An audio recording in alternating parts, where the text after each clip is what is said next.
Hello बच्चों, good morning. Welcome to the chemistry zone. આજે આપણે પ્રકરણ નંબર 4 માં અગત્યના ટોપિક તરફ જવાનું છે। એમાંનો સરસ મજાનો એક ટોપિક છે પ્રક્રિયા વેગ। प्रक्रिया वेग ने असर करता परिबळों। प्रक्रिया वेग ने असर करता परिबळों पण एक्चुअली बाळको તમારી ટેક્સ્ટબુક માં ભૂલ શું થઈ ગઈ છે કે આ ટોપિક તો લખ્યો છે ને પરિબળો નીચેથી ગાયબ થઈ ગયા છે। એટલે આખો ટોપિક ટાઇટલ મારેલું છે પરિબળો ગાયબ છે, એટલે લખી લેજો પ્રોપર નોટબુક માં, નહીં તો મળશે નહીં ફરીથી તમને। તો પ્રક્રિયા વેગને અસર કરતા જે પરિબળો છે એમાંનું પહેલું પરિબળ પદાર્થની अवस्था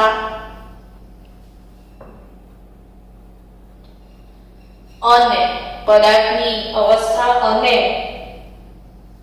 सपाटी नु क्षेत्रफळ जोड़े जोड़े तमे लखी लेजो। हवे पदार्थनी अवस्था एटले शुं? तो के अवस्था एटले तमे बधा ज जाणो छो पदार्थने त्रण अवस्था छे, घन, प्रवाही અને વાયુ। હવે વિચારો કે તમે ઘન પદાર્થને સળગાવો, કેરોસીનને સળગાવો અને એલપીજી ના ગેસને સળગાવો તો શું ફાસ્ટ સળગે? બોલો, કેરોસીન કે પછી એલપીજી નો ગેસ? એલપીજી નો ગેસ સ્પાર્ક થી પણ સળગી જાય, બરાબર ને? જ્યારે લાકડાનો ટુકડો હોય, ઘન લાકડું, તો કેટલી બધી વાર આપણે ગેસ પર આમ લઈને ઊભા રહીએ, થાકી જવાય। ધારો કે તારામંડળ છે તો તમારે તારામંડળ દિવાળીમાં તમે સળગાવતા હશો ને તો તમને આઈડિયા આવશે કે આપણે મીણબત્તીની ઉપર તારામંડળ સળગાવવા માટે એટલીસ્ટ 5 મિનિટ તો રાહ જોવી જ પડે। જ્યારે કેરોસીન હોય તો તમે એક સળગાઈને માચીસની સળી નાખશો તો ધડ ધડ ધડ સળગી જશે ને। એલપીજી નો વાયુ તો તમને ખ્યાલ છે કે એવી ઇન્સ્ટ્રક્શન આપવામાં આવે છે ને કે પેટ્રોલ પંપ પર મોબાઈલ નહીં ઉચકવાનો। કેમ? તો કે મોબાઈલમાંથી જે રેડિયેશન આવે છે એનાથી પણ આગ લાગી જાય વાયુમાં। એટલે તમને અહીંયા આઈડિયા આવી જ ગયો જાતે કે વાયુ અવસ્થા એ ઘન અવસ્થા કરતા વધુ ઝડપથી પ્રક્રિયા કરે। એટલે પ્રક્રિયાના વેગ પર અસર કરતા પરિબળોમાં પદાર્થની અવસ્થા વિશે વાત કરીએ તો ઘન કરતા પ્રવાહી અવસ્થામાં પ્રક્રિયા ઝડપી બને ને પ્રવાહી કરતા વાયુ અવસ્થામાં પ્રક્રિયા ઝડપી બને। હવે સપાટીનું ક્ષેત્રફળ તો કે જુઓ, આવડો મોટો એક લાકડાનો ટુકડો છે। આ લાકડાના ટુકડાનો આ જેટલી સપાટી દેખાય ને આટલું ક્ષેત્રફળ એટલે સપાટીનું ક્ષેત્રફળ। હવે એને સળગાવવાનો છે ને તો ખાસી વાર લાગશે, પણ એ લાકડાના ટુકડાને વેરી નાખો અને વેર, લાકડાનો વેર શબ્દ સાંભળ્યો છે ને તમે? તમારા ઘરે ક્યારે ફર્નિચર વાળા આવ્યા હશે ત્યારે ખબર પડશે કે લાકડાનો વેર શું છે। તો નાના નાના નાના લાકડાના કણોમાં ફેરવી દીધો એટલે દરેક કણની જે સપાટી છે એનું ક્ષેત્રફળ ને આ બધાનું ટોટલ કરીએ તો ટુકડા કરતા પાવડરની સપાટીનું ક્ષેત્રફળ વધારે હોય છે। હવે લાકડાનો વેર અને ટુકડો બેમાં વહેલું શું સળગી જાય? વેર। આનો મતલબ શું થયો કે સપાટીનું ક્ષેત્રફળ વધે તો પ્રક્રિયાનો વેગ વધે। એટલે આ જે ઉદાહરણ છે એ કમ્પ્લીટલી સમજણ પડી હશે જ કે પ્રક્રિયા વેગને અસર કરતા પરિબળોની વાત કરું તો પહેલું પરિબળ પદાર્થની અવસ્થા અને સપાટીનું ક્ષેત્રફળ, અને ઘન અવસ્થા કરતા વાયુ અવસ્થામાં પ્રક્રિયા ઝડપથી થાય. ને તમને કહું ખાસ એક સરસ મજાની વાત કે જે આઈસીયુ હોય ને, આઈસીયુ પેશન્ટને ઇમરજન્સી કેર યુનિટ જે છે એમાં આગ લાગવાની સંભાવના વધારે હોય છે. કેમ? તો કે આઈસીયુમાં શું થાય તો કે ઓપરેશન, અને મોટા ભાગના ઓપરેશન દરમિયાન પેશન્ટને ક્લોરોફોર્મ સૂંઘાડવામાં આવે છે અને બેહોશ કરવા માટે. એટલે આઈસીયુની અંદર સૌથી વધારે વેપર શેની હોય? ક્લોરોફોર્મની. અને બહુ બધી વેપર ભેગી થાય આઈસીયુના અંદર તો આગ લાગવાની સંભાવના વધી જાય. તો અહીં આ પરિબળ સમજમાં આવી ગયું હશે જ. તમે વિદ્યાર્થી કોના ના કેમ સમજણ પડે હે ને? બીજું પરિબળ સમજીએ. બીજું પરિબળ દ્રાવણની સાંદ્રતા. દ્રાવણની સાંદ્રતા. જો પ્રક્રિયાઓ દ્રાવણમાં થતી હોય ને, પ્રક્રિયા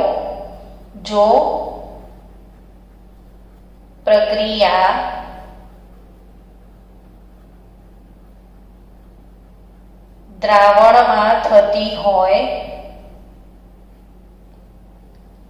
તો દ્રાવણની સાંદ્રતા દ્રાવણમાં થતી હોય તો ઓબ્વિયસલી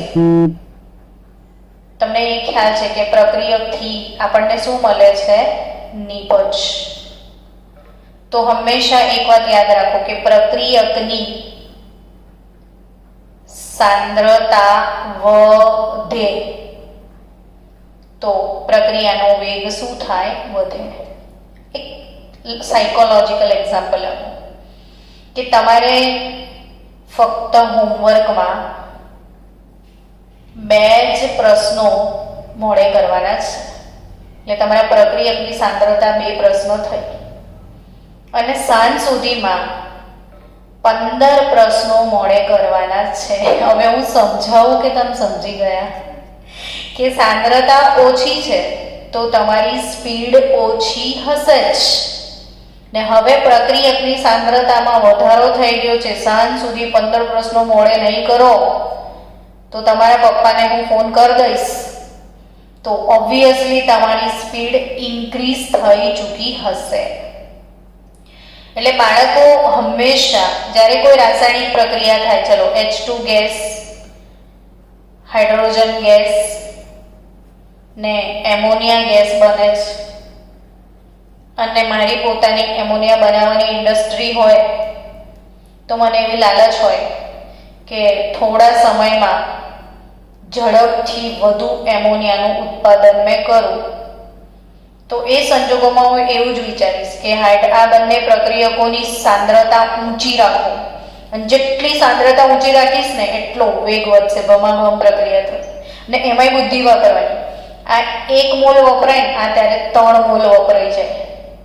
આના કરતા અચ્છા N2 ને H2 ને H2 સસ્તો બી છે તો આ 3 ગણો વપરાય છે. તો હાઇડ્રોજનની બહુ બધી સાંદ્રતા વધારી દઉં ને તો એમોનિયાનો વેગ વધી જશે. હવે બીજી એક વાત શીખવાડવાના પરથી કે N2 + 3H2 gives 2NH3, બરાબર? આ બધી રાસાયણિક પ્રક્રિયા માટે તમારે વેગ લખવો હોય, કાલે ભણ્યા હતા એ પ્રમાણે, તો -d/dt of N2 આવું લખાય ને આના બરાબર શું લખાય? -1/3 d/dt of H2 બરાબર પ્રક્રિયાનો વેગ એવું કહેવાય. તો પ્રક્રિયાનો વેગ હાઇડ્રોજનના સંદર્ભમાં કેટલો?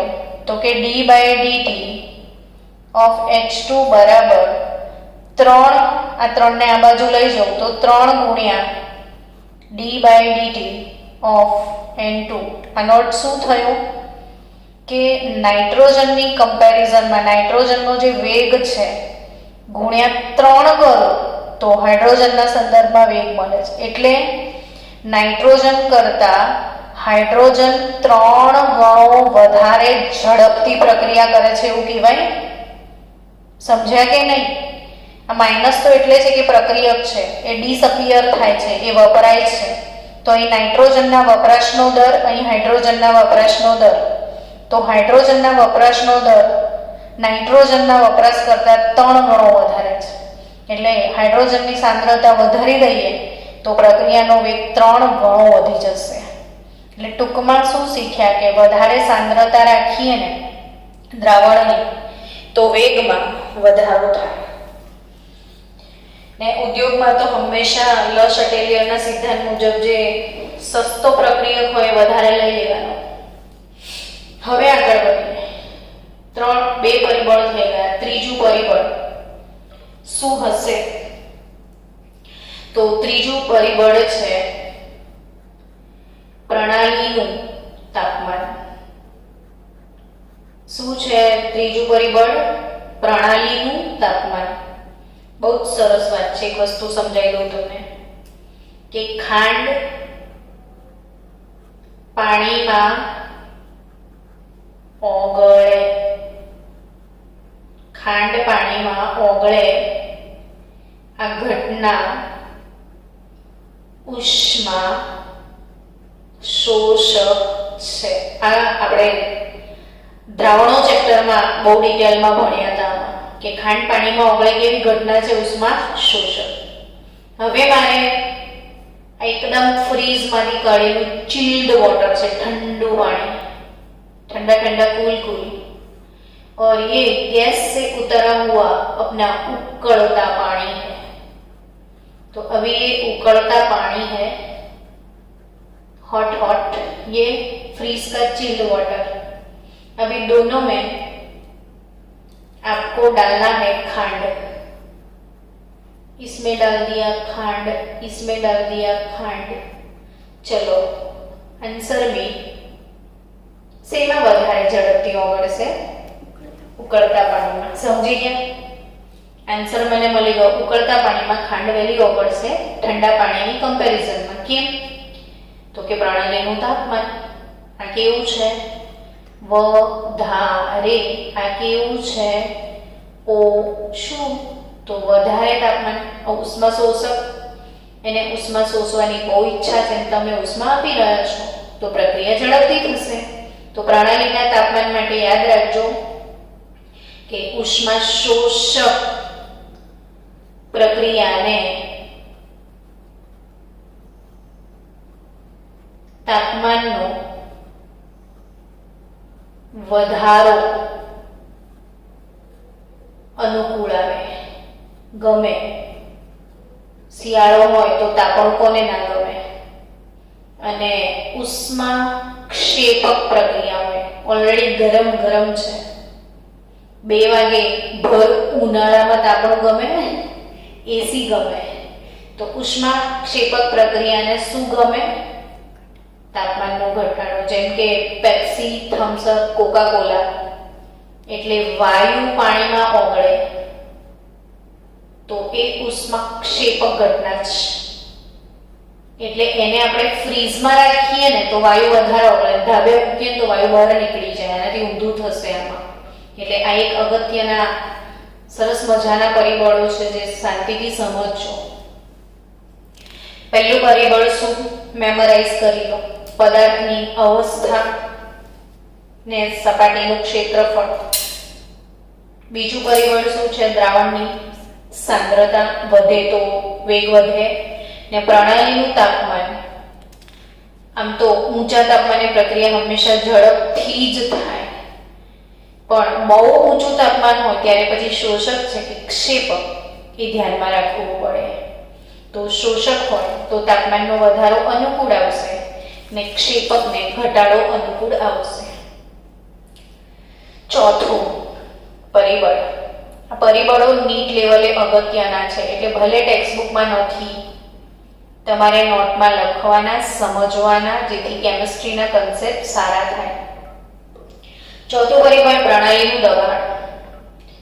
દબાણ શબ્દ કોના માટે છે દુનિયામાં? તો કે વાયુ માટે જ. અહીંયા ઘન અને પ્રવાહીની કોઈ જ વાત નથી. કોના માટે આ પરિબળ છે? વાયુ માટે. કેમ કે દબાણ વાયુને જ હોય ને, બીજા કોને હોય?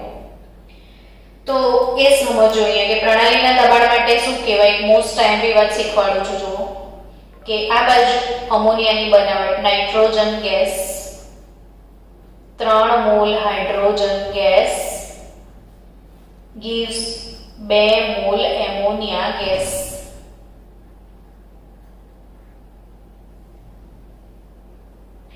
Nitrogen gas, hydrogen gas, ammonia gas. હવે આ બાજુ વાયુરૂપ પ્રક્રિયક ના મોલ શોધી કાઢો. તો આ 1 મોલ નાઇટ્રોજન ને 3 મોલ હાઇડ્રોજન કેટલા મોલ થયા? 4 મોલ થયા. ને આ બાજુ વાયુરૂપ નિપજના મોલ, વાયુરૂપ નિપજના મોલ 2 થયા. તો 4 મોલ પ્રક્રિયકમાંથી 2 મોલ નિપજ મળે છે. તો હવે દબાણ વધારવું જોઈએ કે ના વધારવું જોઈએ? આવો પ્રશ્ન થશે ને કે આ પ્રક્રિયામાં દબાણ વધારવું જોઈએ કે ઘટાડવું જોઈએ? આવું કન્ફ્યુઝન થાય. તો અહીંયા હું એક સરસ મજાની ટ્રીક આપું છું. એ હંમેશને માટે સંગ્રહી લેજો, મગજમાં સ્ટોર કરી લેજો, તમારા સીપીયુમાં.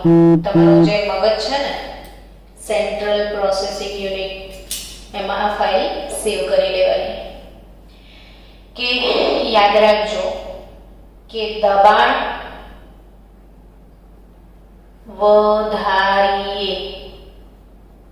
વધારીએ તો પ્રક્રિયા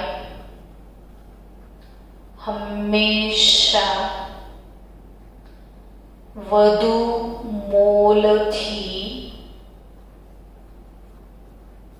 ઓછા મોલ તરફ જાય.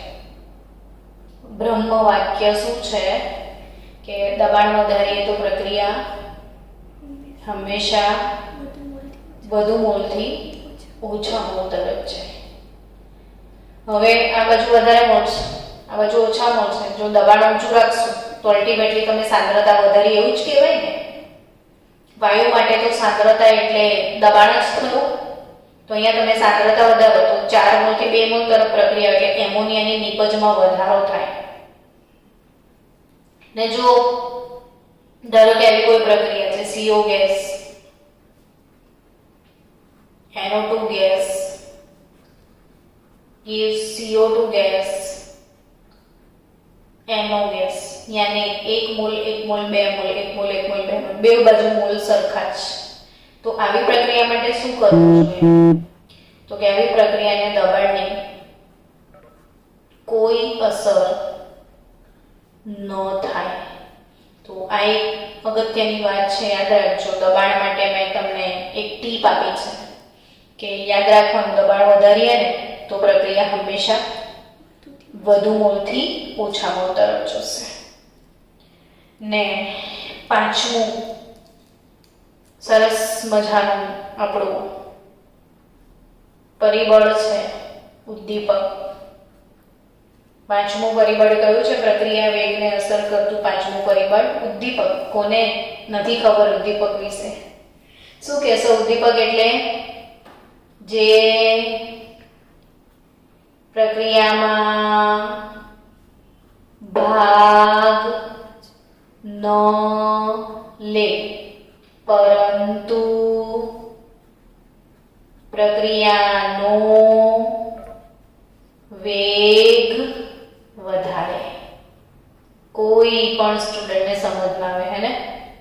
ઉદ્દીપક શું? જે પ્રક્રિયામાં ભાગ લેતો નથી પરંતુ પ્રક્રિયાના વેગમાં વધારો કરે છે, પ્રક્રિયાને ઝડપી બનાવે છે, થોડા સમયમાં પૂર્ણ કરી આપે છે. તો પાછા તમે ક્વેશ્ચન પૂછવાના છો, કેમ પણ એવું કેમ? તો એવું એમ યાદ રાખજો કે ઉદ્દીપક શું કરે, તો કે પ્રક્રિયકની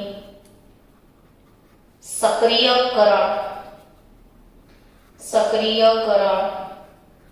શક્તિ જે છે, સક્રિયકરણ ઉર્જા જે છે એ ઉર્જામાં ઘટાડો કરે. હવે જો સક્રિયકરણ ઉર્જા શું છે નથી ખબર તો ડોન્ટ વરી, આ ચેપ્ટરમાં આપણે આખા ટોપિક આવવાના છે એટલે આપણે અત્યારે એને સમય નહીં બગાડતા, તો આપણો ખોટો ટાઈમ ના બગડે.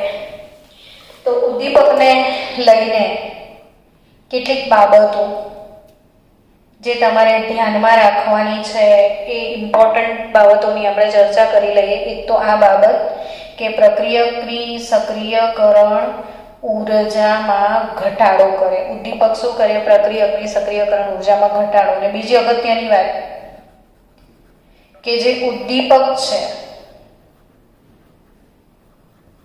એ પ્રક્રિયાના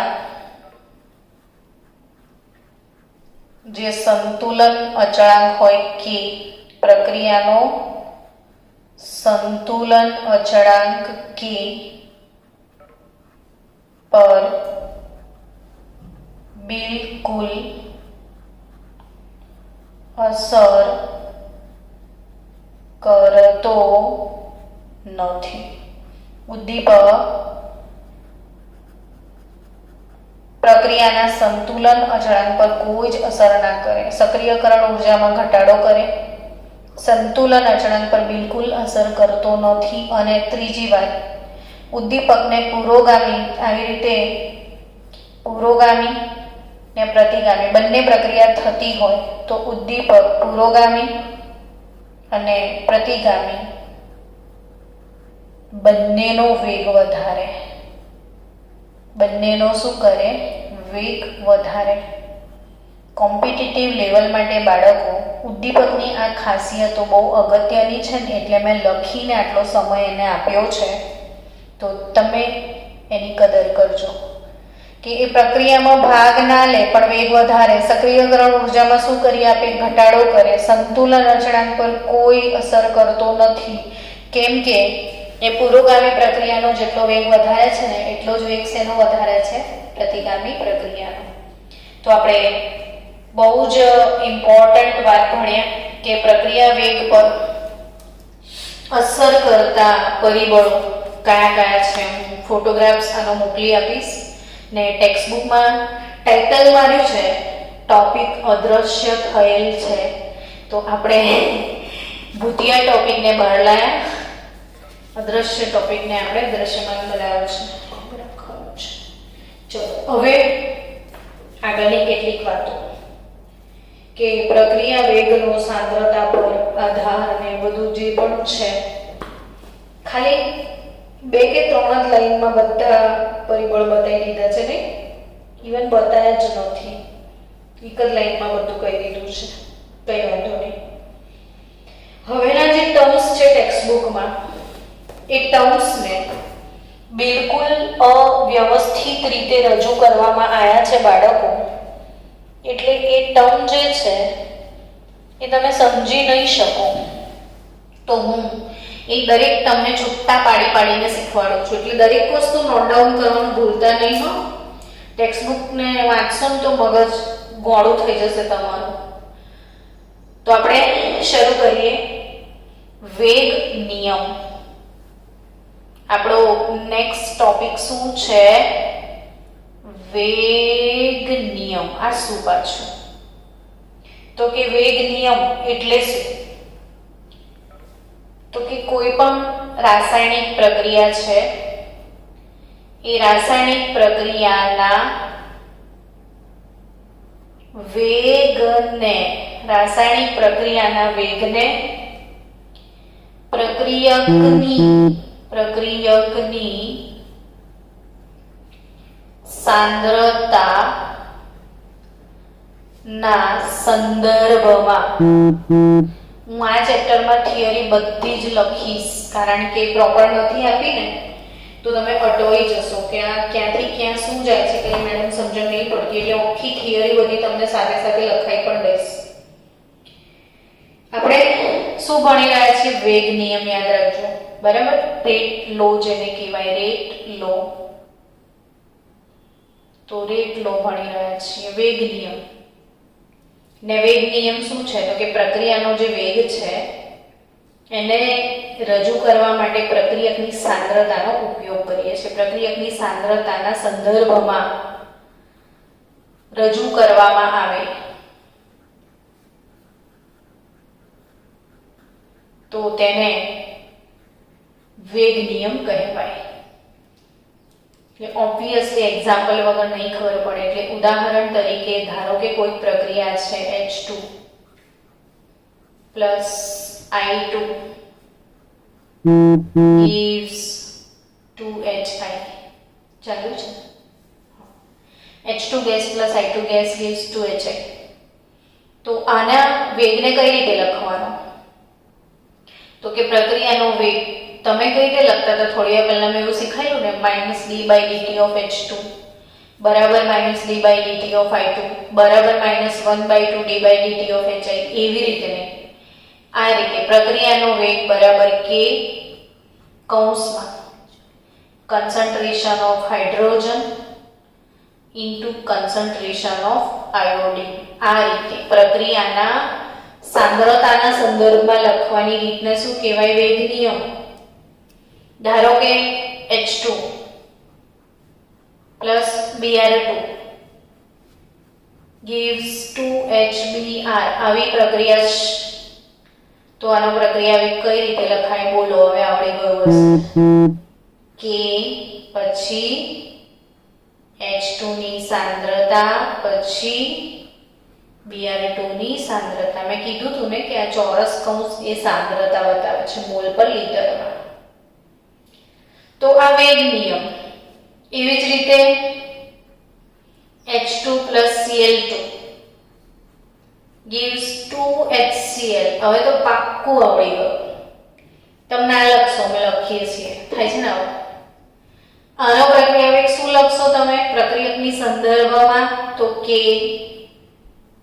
H2 ની સાંદ્રતા Cl2 ની સાંદ્રતા. આ રીતે લખશો ને. તો આ રીતે પ્રક્રિયાનો જે વેગ છે એને પ્રક્રિયકની સાંદ્રતાના સંદર્ભમાં રજૂ કરવાની જે રીત છે એને શું કહેવાય? વેગ નિયમ. તો આ રીતે જે લખવામાં આવે છે ને એને કહેવામાં આવે છે વેગ નિયમ. ડન? ના સમજણ પડે તો પૂછો, ફરીથી એકવાર સમજાવું છું. શું લખ્યું છે મેં? વેગ નિયમ. વેગ નિયમ એટલે રેટ લો. લો એટલે નિયમ, રેટ એટલે વેગ. તો જ્યારે કોઈ રાસાયણિક પ્રક્રિયાના વેગને તમે કઈ રીતે લખો છો? પ્રક્રિયકની સાંદ્રતાના સંદર્ભમાં. કઈ રીતે લખો છો? પ્રક્રિયકની સાંદ્રતાના સંદર્ભમાં. તો તેને વેગ નિયમ કહેવાય. હવે એવું જ બીજું અગત્યનું ટર્મ સમજાવવા જઈ રહી છું બાળકો. વેગ રજૂઆત. વેગ રજૂઆત. અને આ વેગ રજૂઆત એને તમે કહી શકો છો કે વિકલનીય વેગ સમીકરણ. શું કહી શકશો? વિકલનીય વેગ સમીકરણ. તો આ શું પાછું? નવું વેગ રજૂઆત. આ ડાયરેક્ટ જોઈને લખી દીધું કે પ્રક્રિયાનો વેગ H2 ની સાંદ્રતા પર આધાર રાખે, આયોડિનની સાંદ્રતા પર આધાર રાખે. આ પ્રક્રિયા જોઈને આપણે ડિસાઈડ કરી લીધું, પણ એક્ચ્યુઅલી એવું નથી હોતું. ખરેખર જ્યારે તમે આ રાસાયણિક પ્રક્રિયાનો ડિટેલમાં અભ્યાસ કરો તો કંઈક જુદું જ પરિણામ આવે. ફોર એક્ઝામ્પલ, હું તમને એક વાત કહું કે પ્રકાશ સંશ્લેષણની પ્રક્રિયા. પ્રકાશ સંશ્લેષણની પ્રક્રિયા છે. બાયોલોજી વાળા સમીકરણ બોલો ચલો બધા. પ્રકાશ સંશ્લેષણનું સમીકરણ બોલો ચલો. કે 6CO2 plus 6H2 gives 12H2 આવે. તો તો 6O2 પ્લસ C6H12O6 ગ્લુકોઝનું નિર્માણ થાય, બરાબર. હવે આ કોની હાજરીમાં? તો સૂર્યપ્રકાશની હાજરીમાં હિમોગ્લોબિન વડે થાય આ પ્રક્રિયા. આનો અર્થ, હવે આ પ્રક્રિયાનો તમે વેગ રજૂઆત લખવા બેઠા છો તો તમે શું કહેશો? પ્રક્રિયાનો વેગ બરાબર K કૌંસમાં કાર્બન ડાયોક્સાઇડની સાંદ્રતા અને પાણીની સાંદ્રતા, આવું જ કહેશો. ચલો, પણ એકચ્યુઅલી આના વેગને આ બંને સાથે ખરેખર કોઈ લેવા દેવા નથી. જો તમે વનસ્પતિને જબરજસ્ત કાર્બન ડાયોક્સાઇડ આપો, જબરજસ્ત પાણી આપો, CO2 ની સાંદ્રતા બહુ જ ઊંચી રાખો, પાણીની સાંદ્રતા બહુ જ ઊંચી રાખો, અને આ બધું રાત્રે અંધારામાં આપો. આ બધું ક્યારે આપો?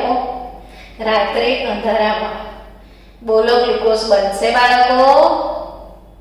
હેલો મેરે बायो वाले बच्चों, कोई तो बोले. અલા, રાત્રે અંધારામાં ગ્લુકોઝ બનશે? તો કે ના, નામ જ શું છે? પ્રકાશ સંશ્લેષણ. કેટલો બી CO2 હોય, કેટલો બી પાણી હોય, પણ સૂર્યનો પ્રકાશ નહીં હોય તો સૂર્યના પ્રકાશ વગર આ આખી પ્રક્રિયા અશક્ય ઘટના છે.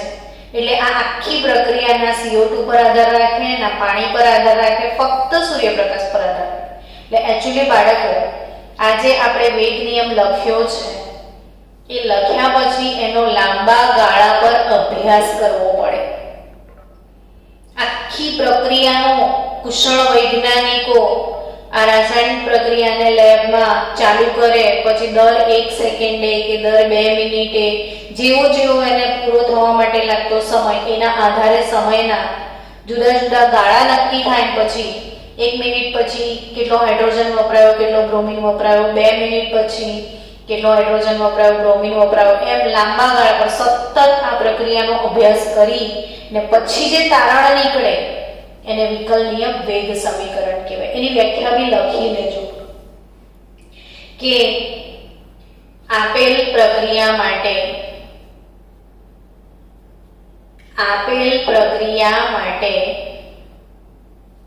પ્રક્રિયકો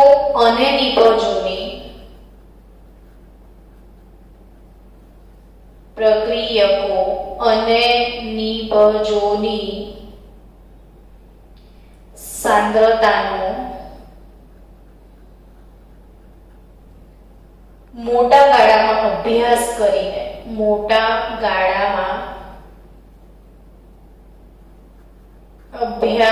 કરીને પહેલા આખી પ્રક્રિયાનો થોડી વારે રીડિંગ લેવાનો અને પછી એ કોના પર આધાર રાખે છે નક્કી કરવાનો, ને એના આધારે પછી પ્રસ્થાપિત કરવો પડે સંબંધ. એટલે પ્રક્રિયકો અને નિપજોની સાંદ્રતાનો મોટા ગાળામાં અભ્યાસ કરીને પ્રસ્થાપિત કરેલા નિયમને, છેલ્લે પ્રસ્થાપિત કરેલા નિયમને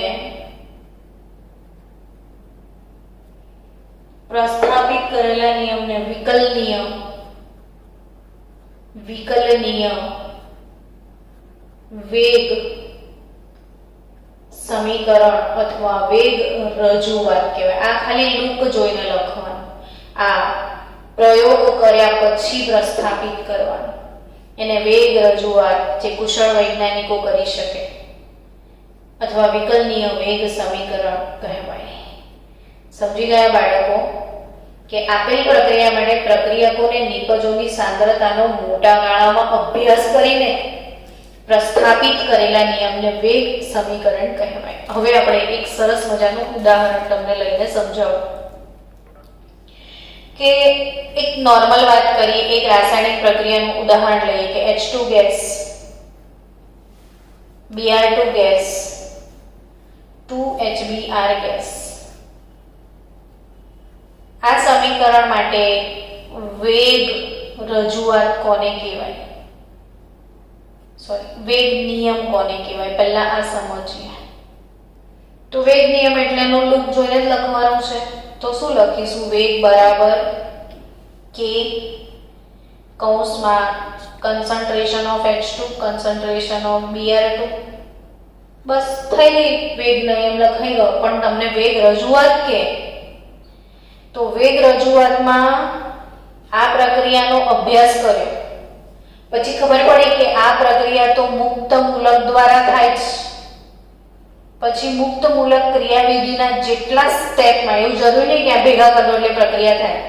તમે બોર્ન હેબર ચક્ર ભણ્યા હતા, NaCl ની બનાવટ 5 સ્ટેપમાં થયેલી, એમ બ્રોમિનની બનાવટ 5-7 સ્ટેપમાં થાય છે. અને આ 5-7 જે સ્ટેપ હોય એને ભેગા કરીને જે નિયમ પ્રસ્થાપિત કર્યો છે એ આવો છે. જુઓ, વેગ રજૂઆત એકચ્યુઅલી બ્રોમિનના સમીકરણની કેવી છે? તો વેગ બરાબર K1 H2 ની સાંદ્રતા, Br2 ની સાંદ્રતાનો હાફ ઘાત upon 1 plus K2 concentration of HBr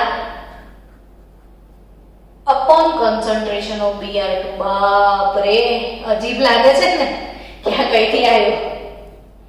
તો આવું છે. જેમ K1 ને K2 બંને અચળાંક છે એટલે લુક વાઇઝ જોઈને ડાયરેક્ટ તો બધા લખી દે, એને વેગ નિયમ કહેવાય. બટ એનો અભ્યાસ કરીને તારવણી કરીને કાઢ્યું છે ને આ તારવણી મને આવડે છે. પણ અત્યારે આપણે આ લેક્ચરમાં ડિસ્કસ નથી કરતા, પણ છેલ્લે જ્યારે બધું પતી જશે ને ત્યારે આપણે આ ઇક્વેશન તારવીશું કે લોકો કઈ રીતે લાયા. તો આની તારવણી, તો આ વેગ રજૂઆત લાંબા ગાળાના અભ્યાસ પછી જે રજૂઆત થાય ને આ તમારે યાદ પણ રાખવાનું છે.